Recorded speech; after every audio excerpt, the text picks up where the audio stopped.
Hello, my beautiful friends. My name is Kim, and I hope you're having a fabulous day today. If you are interested in true crime stories like I am, I hope that you would consider hitting that subscribe button. But either way, thanks for being here. You will notice that I am in a new filming temporary area. My room has been taken over by little ones, so I had to make room to get moved out. I don't know.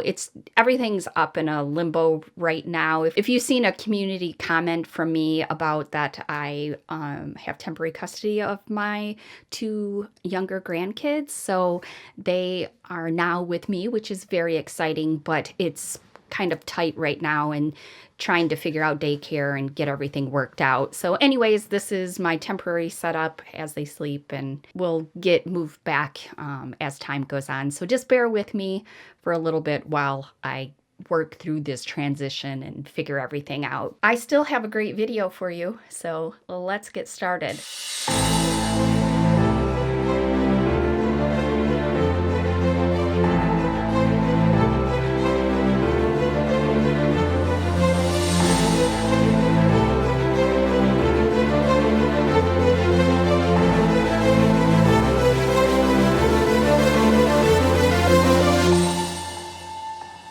This is the story of how a child who was failed by everyone around him.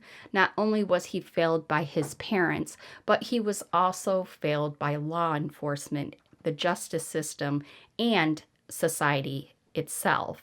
In 2018, a 2-year-old boy named Jordan Belliveau was found dead in Largo, Florida after being missing for over 60 hours. What was initially a story of a boy that may have been kidnapped by strangers turned out to be a story filled with betrayal, neglect, and lies, all at the hands of one person the boy may have trusted more than anyone. Let's look at the story of Jordan Belliveau, but first a word from our sponsor. If you are looking for the perfect last-minute gift for somebody that has it all, look no further and consider getting your loved one a personalized novelty gift from Established Titles. Established Titles is amazingly fun and puts a smile on your face because they take the old Scottish custom that anyone who owns land, you are considered a lord or a lady. Established Titles offers title packs which give you at least 1 square of dedicated land with a unique plot number on a private estate in Edelston, Scotland, and an official certificate with a crest.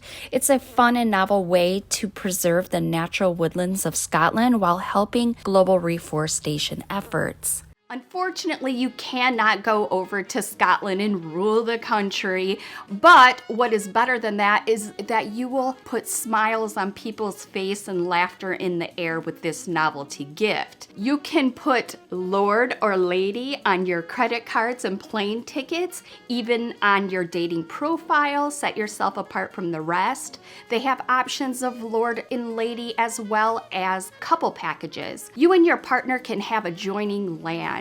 I see this as an amazing Christmas gift. It's unique, personalized with their name, and better than another gift card. Last but especially not least is that Established Titles has dedicated themselves to planting a tree with every order all around the world.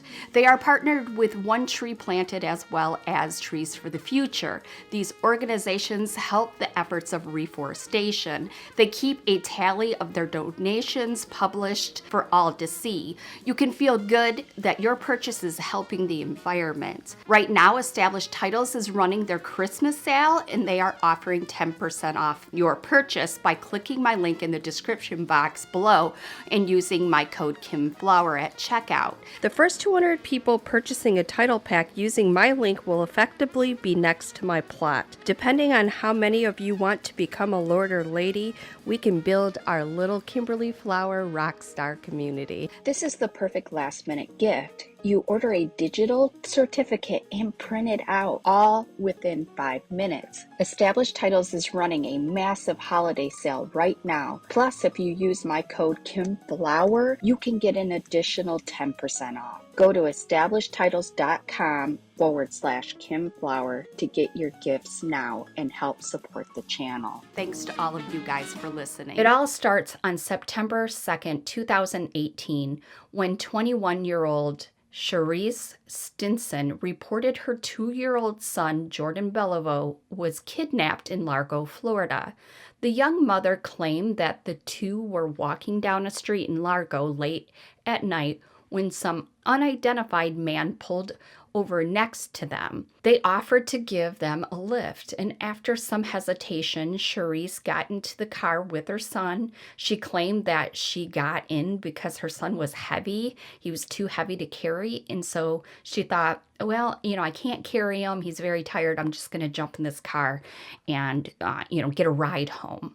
She said that she later got into an altercation with the man inside the car, causing them to punch her and knock her unconscious. First, he's this generous man that wants to take her home, and then now he's knocking her so hard that she goes unconscious. Charlize claims that the man threw her out of the car while she was still unconscious, and she woke up in a wooded area in Largo Park. She then looked around for her son, but she simply couldn't find him anywhere. The police took her story pretty serious. Charlize didn't show any sign of being punched or injured.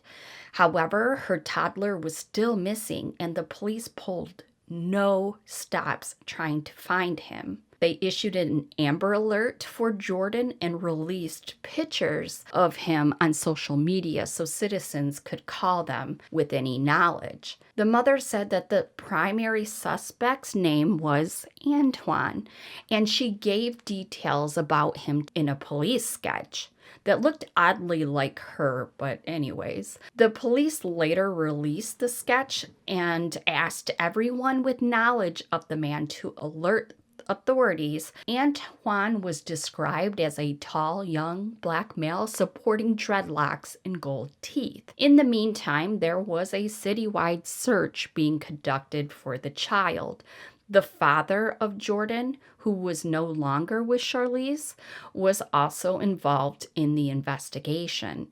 He was interviewed, and the police didn't treat him as a suspicious character at all. As we've seen in a lot of incidents regarding missing children, mothers and fathers are always considered suspects. However, Jordan's father, who had the same name as him, was fully cooperative with the police and cleared. Jordan's face was plastered across nearly every wall in Largo and every local TV station surrounding the town. Pretty much every resident had heard of his disappearance, and many actively participated in the search. Jordan's grandmother, Jessica Belliveau, described Jordan as a beautiful and charming little boy. She said that the whole town was getting together to find Jordan. He's happy, he's loved. He's a happy boy. He loves everybody. He's a people person, and we just want him home, she would say. However, Jessica wasn't fully convinced by Charlize's story, the mom's story. The main suspect, described by Jordan's mother, still hadn't been identified. It was strange that in a town of less than 100,000 people, no one had heard of a man named Antoine matching the same description as the man Jordan described. Something clearly was not adding up. During the search, the apartments of both parents were thoroughly searched by the Largo police. During the search of Charlize's apartment, the authorities reportedly found a few bloody items. This certainly raised a lot of suspicion over Charlize's parenting skills, but the police later clarified that they're not currently treating the items as related to Jordan's disappearance. The items were described as kids' toys, and Charlize was questioned on the matter. She said that Jordan had recently cut his chin during a bath, requiring him to get stitches. She added he had probably been around the toys at the same time he had gotten injured. He's bleeding, I guess, and he bled on his toys, is what Charlize is saying at this point. After almost 3 days of searching had passed, a search party gathered around a wooded area in Largo. As family members and other residents stood outside of the crime scene tape of the search area, one of the members of the search team came back with horrifying news. The body of the 2-year-old boy who had been thought to be kidnapped by an unknown man was found. Learning of his death Tuesday afternoon. Jordan has been found in a wooded area behind me. The missing toddler's body found after days of searching by air and land. Tuesday, officers continued a third day of search efforts, beating bushes, looking for any sign of the toddler. The crowd was shocked to hear the news. They started to send support to the grieving family, and at times they started to chant justice for Jordan.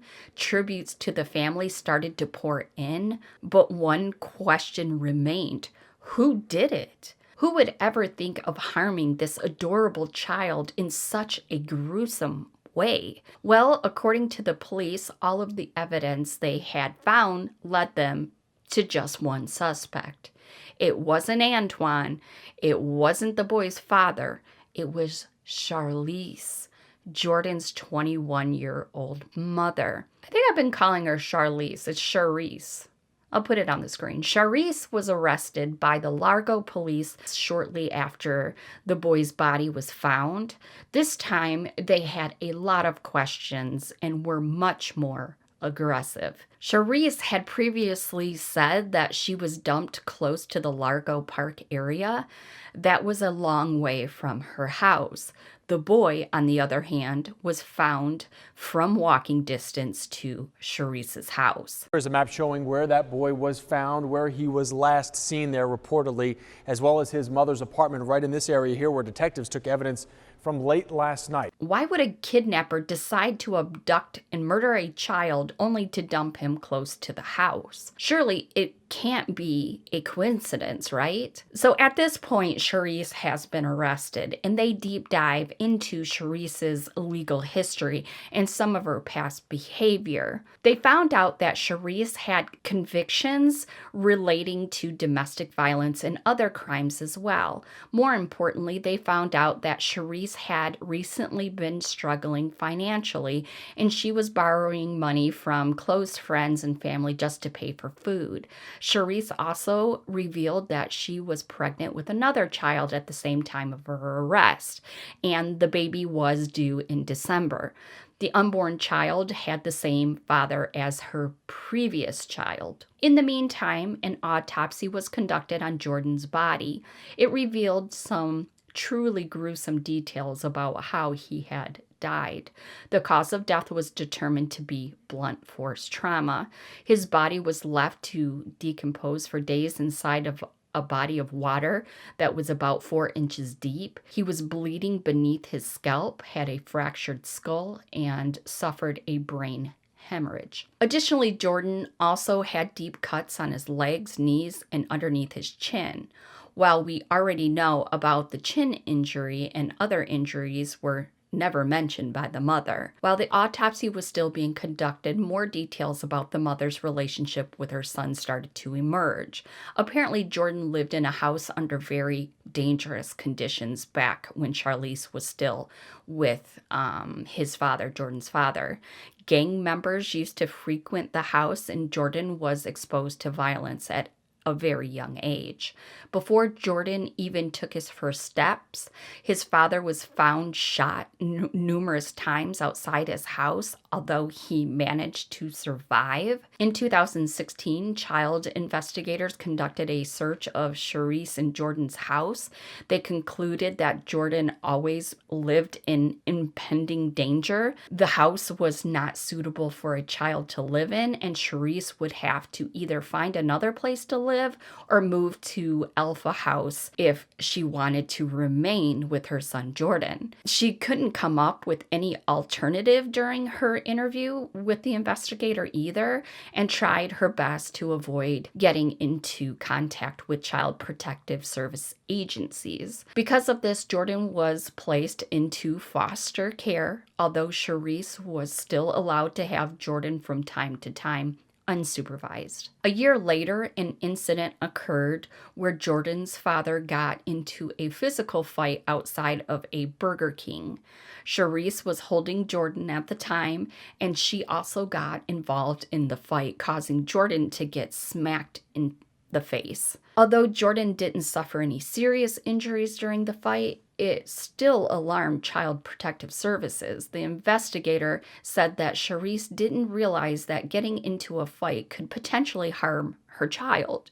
She almost treated him like he wasn't even there. After this incident, Charisse and her partner were no longer allowed to visit Jordan unsupervised. The investigators also found evidence of child abuse and neglect. Charisse allegedly used marijuana in the presence of her child, and she was reportedly interested in signing off all of her rights to Jordan. Jordan spent almost his entire life going in and out of foster care. Both his mother and his father were dangerous and abusive, according to the authorities. But the more immediate threat always seemed to be his father. He was allegedly selling substances and hanging out with members and hitting Charisse, who oftentimes would also hit him back. They were both very aggressive to each other.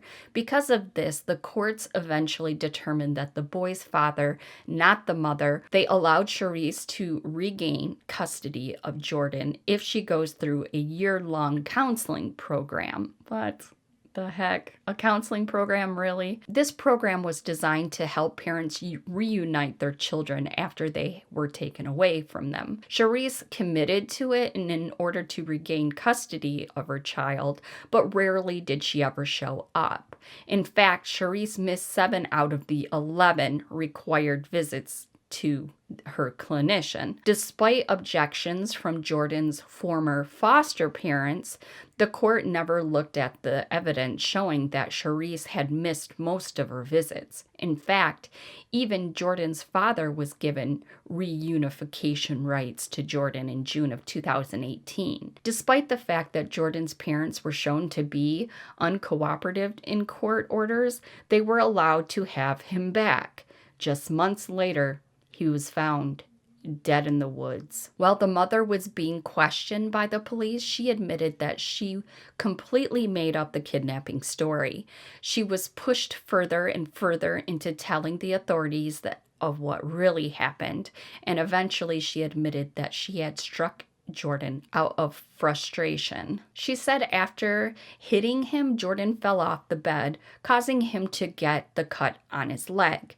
After Jordan started crying, Charisse started to yell at him to stop. And when he wouldn't, she slapped him hard across the face, causing the back of his head to hit the wall. This caused Jordan to start having uncontrollable seizures, and instead of going to a medical facility, Charisse said that she went to some woods nearby and abandoned her son there. She later went home, reported him missing, told the police her elaborate, stupid story, and days later, Jordan was found. The police said that they didn't know whether or not Jordan was already dead before Charisse left him there. She was formally charged with first-degree murder and for lying to the police. In December, while still under police custody, Charisse gave birth to another child. Jordan's father, Jordan Belliveau Sr., filed a petition asking for full custody. Jordan's grandmother also said that she would try everything she can to make sure that the newborn that she had is given to her. She will not allow Charisse to hurt another child again. However, since Jordan's father's name was omitted from the birth certificate, he had no legal rights. Furthermore, Jordan Belliveau Sr. already had a long history of abuse against him, now a murdered child, so it was going to be a tough road for him to gain custody over his newborn daughter. This is my wife, Juliet. Jordan came into our home January 2017, and he was returned to his mother on May 31st, 2018. Eventually, the court granted access of the young daughter to Sam and Juliet Warren, the couple who had previously fostered Jordan and objected to him being returned to his mother. Sam and Juliet also said that they would work towards adopting her as their own child, knowing that neither Charisse nor Jordan Sr. were fit to raise a child under their circumstances. There is probably no other party in this whole story that was as devastated about Jordan's death as his former foster parents. The couple released a statement saying that Jordan was more than just a foster child to them. He was a boy that learned how to roll over, how to crawl, and how to speak in their home. The foster dad criticized the court for sending Jordan back to his parents, saying that if the decision wasn't made, he would still be safe inside their home. They added, "We hope that Jordan's loss will lead to the change as it's needed to protect other endangered children in the system." Jordan was failed by the system. He was failed by many people who should have protected him but didn't. Promises that were made to us about how he would be protected after he was returned to his mother were clearly broken. The Florida Department of Child and Family Services said that they would investigate all of their agents that were involved in sending Jordan back to his parents. The DCF later released a statement where they admitted that routine protocols were not allowed by the agents when handling. The DCF later released a statement where they admitted that routine protocols were not followed by the agents when handling Jordan's case. The secretary said, quote, "Communication throughout the process was poor and several clear warning signs were missed. There were even specific concerns raised that were not acted upon," unquote. Because of the incident, Florida Governor Ron DeSantis said, quote, "The death of Jordan Belliveau is a tragedy. I appreciate Secretary Popple for taking swift actions to address the findings of the report in his first week on the job. Those responsible will be held accountable," unquote. In 2020, a new Florida law, being Jordan's Law, would be signed. The law required child protective agents to be more observant of head trauma and other injuries. It also required more communication between specific agents and the Florida Department of Child and Families. Charisse's trial lasted for over 2 years. During the trial, she changed up her story numerous times to find a way out of pleading guilty. However, in a plea deal, Charisse would admit to everything she told the investigators and to lying for a reduced charge of second-degree murder. This means she didn't admit to intentionally killing her son or planting out his murder, but rather to acting in the heat of the moment or by being reckless. Pleading guilty also would mean that she can't be given the death sentence, which is still used in Florida. In the guilty plea, she told the court that she has become a better person since being arrested. Quote, "For a while, I was so angry and bitter before I came to jail," unquote, she told the court. Quote, "And now I'm free mentally. I may not be free physically, but I want my mom to know that I am free mentally," unquote. Things to change, and I'm continuing to change. For a while, I was so angry and bitter before I came to jail. It's a long time, but I will walk with my head held high. I am not held in bondage anymore, and that is the greatest gift that God has given me. And I thank my son for that, because I was lost for a long time. Does her mom care? Just kidding. She cares. Anyways, Charisse was kept under custody without bond during her entire trial. She was also not allowed to see her newborn daughter, who was still under the custody of Jordan's former foster parents at the time of her guilty plea. Sharice's mother, Mary Washington, also spoke at the final hearing. She said that she hopes that the judge gives her a lighter sentence than what was agreed upon in the plea deal. Washington said, quote, "I love my child. She loved hers. This won't bring Jordan back," unquote. I always have to consider that this is a mother speaking about their child, and so they're a lot biased, but how can you say that she loved her child? She at one point said she didn't even want her child. She did nothing to protect her child. She did nothing to keep her child. And if it wasn't a broken system, she wouldn't have even had her child. So anyways, I have to move on. I have to remind myself that that's her daughter. So anyways, eventually the judge overseeing the case sentenced Sharice to 50 years in prison. She was also ordered to pay the state over $28,000 in court and investigative fees. This is effectively a life sentence for the woman, who was 23 at the time of her sentence. She would be 73 if her sentence isn't reduced. And considering the nature of the murder, it's highly unlikely it could ever be reduced.